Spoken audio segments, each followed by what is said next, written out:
So it was a double sword. And I said to my mother one time, I said, Mother, why didn't you send me to a Nazi kindergarten then? She said, everybody had to go. It was the law. And it was free daycare. Yeah. Remember we were talking about, now it's time for running, and we talked about the idea of the president kind of forcing his hand and getting in there of making sure people vote for him and keep going. Yeah. That whole idea of kind of brainwashing is very similar. And the thing, about Adolf Hitler and then, these different dictators, it's not like it's anything new. What Hitler did was nothing new. It was something that, people before him previously did. There's some of like the emperors in Japan in the past have done that. There's different, Kim Jong-un right now is a good example. There's certain things, once they get into power, that they set it up that you can't go against me, so I'm going to keep having you promote, and they're going to do these different types of things. And so, nothing new, but it's just amazing how just people kind of reinvent themselves and then still find a way to get to power. Alright, physical features. And I have not been to Germany. Have any of you actually been to Germany? I know, Max, you probably have, right? Because your brother's over there right now. He's coming back today. Is he coming back today? For good or for 11 days. 11 days and then heading back over? Yeah, Max. He's going to school, right? Max. You want to talk about some of the physical features in Germany? Yeah, boys and girls, you got to remember Germany is smaller than the United States, and you can drive through the country from north to south in about 7 hours. But northern Germany is pretty flat. Where I'm from, it's pretty flat. There's not very many mountains up there. There's hills. It looks like Wisconsin. But in Germany, the further you go south, the more mountainous it gets. The Alps, A-L-P-S, are the mountains that are in Switzerland. And the further you go south in Germany, the colder it gets. Now that's weird because the mountains makes it colder. There's higher elevation. Once you get over the mountains, you get into Italy. Italy, of course, is quite warm. Now these pictures here show you a lot of castles because remember Germany used to be a bunch of 31 little kingdoms, and our town had a castle. Every little town had a castle because in the olden days, the town got built around the castle because the castle protected those people. There used to be a lot of wars in Germany, and you lived in that town, and a lot of German towns have walls around them. So those gates would be closed at night so people couldn't come in and steal and rob. Questions, comments? If ever you get to Germany, you'll see some of these many, many beautiful buildings, and you'll see these old rivers and the bridges. This looks like the city of Heidelberg. Heidelberg is a big university town. But the big thing you should remember is northern Germany is flatter, southern Germany is more mountainous. And those old cities are from the Middle Ages with the walls around them. And every little town had a castle. And I remember as a kid, we played in our castle because it was ruins. And there was an underground passage that went from the castle to downtown. And when we were kids, we were playing there. Finally, about 20, 30 years ago, I went over there and I wanted to show that passage to one of my relatives, and they said, oh, they closed it now because it was falling. It was 600 years old. So what do you say? That's the other thing that I want to jump in on there is, we've kind of talked about it. When we talk about the United States, we talk about something being old, we're talking 200 to 300 years old. You go to Germany, you're talking 600, 700, 800, 900 years old, and stuff that's been around, and in some cases are still standing. It's old. And it's amazing. If you think about think about what we talk about in science and all this engineering and how we build stuff and all those different things. Our society now is designed to build stuff that lasts for 5 years, 10 years. Yeah. You go over to Germany and some of those things, what they're able to build, these types of castles, without the technology we have, brick, mortar, those different types of things, they're still standing 600, 700, 800 years later. That's amazing. And remember the roads used to be along the Rhine River in Germany, and I was in a town called Trier a little while ago, and then we saw the place, a big gate and a big wall called Porta Negra. Porta Negra is the Latin word for the dark Porto. Still there from Roman times. Thousands of years old. Wow. So the Black Forest is named after the dark trees. Yep. Talk about the Danube River. It's the second longest river in Europe. Write that down. I'm getting it. Jeez, you got that one? It flows into the Black Sea, It starts in the Schwarzwald or the Black Forest.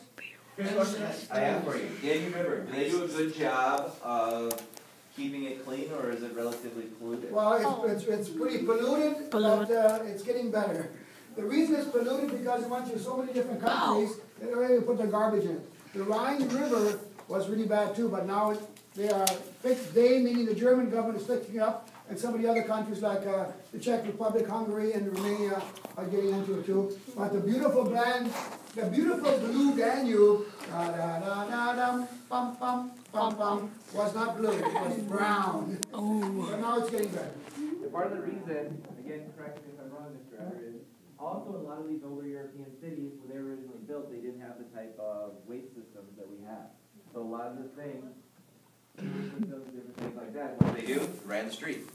So a lot of times those original gutters were designed to get the waste away from the roads, and it would go right down the middle of, or not the middle of the roads, but the side of the roads, and then they would drain into and catch water source, which is these type of Danny River, those things like that. So a lot of times in the European cities when you have water sources, they're not necessarily the best condition, but I think one of the things that they're doing now is trying to clean it up in order to hopefully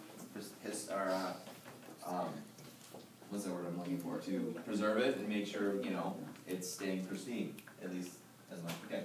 So, a little bit of history. Do you know this gentleman? Otto von Bismarck. Tell us about him. I will tell you about Otto von Bismarck because a long time ago when I was in the superintendent's convention with a bunch of superintendents, it was a leadership convention. We were supposed to name our favorite leader. After hearing 15 George Washingtons, 15 Abraham Lincolns, and maybe 10 Thomas Jefferson, it became my turn. And everybody looked at Mr. Etter. And some of the guys said, oh no.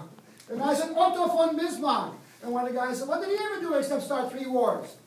Otto von Bismarck is the unifier of Germany. He started three wars with Denmark, with Austria-Hungary, and with France to form the German Empire because Germany was 31 kingdoms at this time.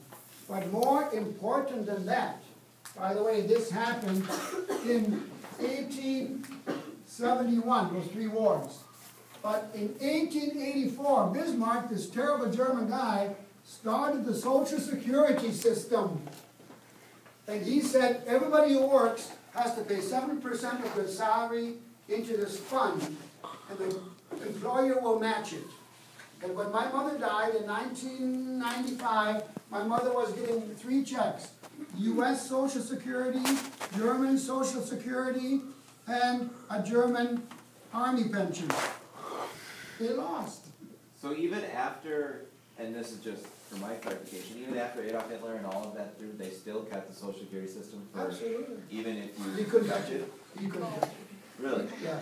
So this Social Security system is, as soon as you start working, the government takes as much, and the government puts the money in a savings account for you. Now, that U.S. idea that Roosevelt started in 1933 was based in Germany, but how come this check was the least? And these were good. Because our Congress people in Washington are using your money to build highways and roads. That's your money. Why give it to them? Because it's a law that you put it in there and then they're supposed to invest it for us. Because if you have more money, you can invest it better. The system is good. But our legislators have been abusing it. And now that's my opinion. You don't have to believe a word I say. But remember, I'm a little socialistic in my background. And I believe that this man was one of the greatest men in the world because, number one, he said, we will answer the problems of this world, not with talking, but with blood and iron. Blut und Eisen. I have a picture of him in my house. He's my hero. Again, there's how you spell. Yeah. 1871, Otto von Bismarck. Otto. Wait, where is it? Why am I so passionate about this? Because you lived it. Yeah, his nice walrus mustache. You can't see it from here. On this. Otto space VON space BISMARCK. Well, they still might not want to look at it. Bismarck's is like a. This guy is Otto. Hello. Otto von Bismarck. The von is a little thing in German which means sir. He's been knighted. over the years, his family was knighted. The bond means he's royalty. Hey, you went like this, Sonny. Well, yeah, there was a donut, the donut named after him, and people say that the Kennedy made a mistake when he was in Berlin. He said, "Ich bin ein Berliner," which means I'm a Berliner, and a Berliner is a Bismarck, but that's not true. Yeah. Bismarck, yes, there was a donut named after him. Cool. That's good. There's also a U.S. Capitol named after him. Yeah. And then here's my other question: is the ship named after him? Yes, the ship was. Ooh. Get the Bismarck. Get the Bismarck. That was a big German ship. Battleship named after He him. was the Bismarck. Correct me if I'm wrong. Was kind of the one sub there. Well, it wasn't a sub, was it? So it was a battleship. It was a battleship that they really wanted to sink, and it was the one. Kellen's that interested. Because we sank the hood, we sank the couple of British. I did. That could hit a British ship for 5 miles. Bismarck. Kellen was interested. The Bismarck was actually 50,000 pounds over weight of the actual. After World War I, they put in a law that basically said that this is the heaviest that your battleships can be. That ship was Heavier. Yeah, that ship was like over. That thing was meant to be unsinkable, and the only reason that they sunk it is because they screwed up the rudder and it turned them straight into the fleet. And they were outmanned and outgunned. I remember the British had many more ships than the Germans did, and they went after the steerage. You are absolutely right. But you know, when you hear that song, "Get the Bismarck," and I hate to do this, I'm an American, but I'm always rooting for the Bismarck. Because we got the mighty hood, we got the British, and the British were arrogant. They were arrogant. They thought you could control the sea. They thought you could cut Germany off. So then Germany tries to cut them off. And what do? We get in trouble. That's a new Kenya. We're talking about that later. That's the other, yeah. There's a couple. Think Bismarck is a really good song. So World War I, okay? World War I started in 1914. Obviously, how many world wars have there been? 2. Okay. We had the first one, 1914. So here we go. Many countries were completely from land in Africa and Asia. And Germany and its allies, friends, lost the world to the USA, the UK, and France. So, Mr. Etter, who were some of its allies, Germany's allies? This makes me really angry. So, by the way, I'm going to say this from an American standpoint. If you think about the 2 world wars, who's kind of the big player in both of them? Germany. Germany. Player.